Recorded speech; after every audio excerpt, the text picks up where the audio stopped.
Hello and welcome to another Final Boss Fight news recap where I take a look back at last week's news and look forward to this week's new releases. Once again, another big week in the run-up to Christmas. We have Battlefield 3, Disney Universe, Fifi and the Flower Tots, Fifi's Garden Party, Football Manager 2012, Grand Ages of Rome, Gold Edition, Connect Sports Season 2, Kirby Mass Attack, Swords of the Stars 2, Lords of Winter, We Sing Rock, Dragon Ball Z Ultimate Tenkaichi, House of the Dead Overkill, Extended Cut, Motion Sports Adrenaline, NCIS, and finally, Ski-Doo Challenge. And now, the news. Last week, Soulcalibur V appeared to have a mysterious new fighter in its ranks, and no one was entirely sure quite when he had appeared. But sneaking in from the streets of Firenze, Master Assassino Ezio Auditore has joined the challenge for the Soul Edge. PS3.net was the first to break the story with the image from the sidebar, but since then Namco Bandai have shown the first trailer featuring Ezio Auditore in motion. Head on over to the site now to see that in action.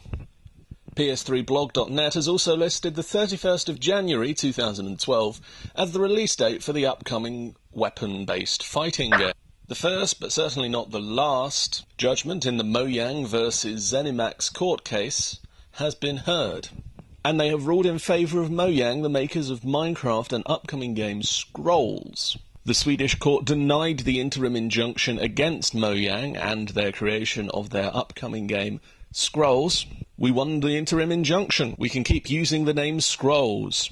ZeniMax and Bethesda can still appeal the ruling, but I am very happy, declared Notch, aka Marcus Pearson, over Twitter. ZeniMax had sought the interim injunction to stop Mojang using the name Scrolls whilst the main court case was being heard.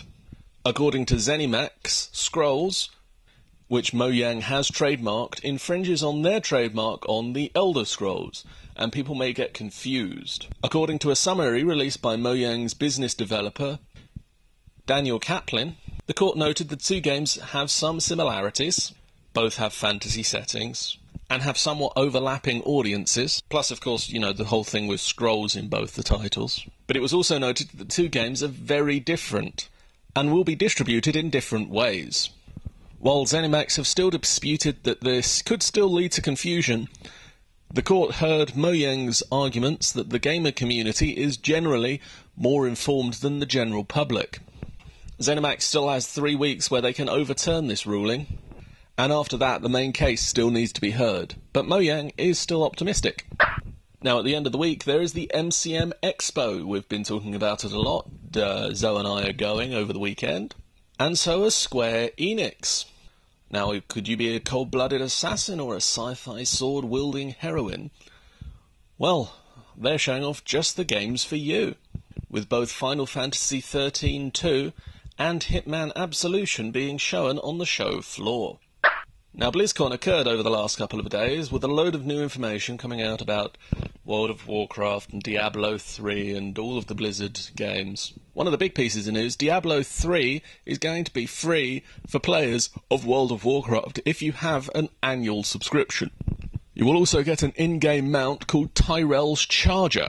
They also released the box art and contents of the special edition, which are all listed on the site.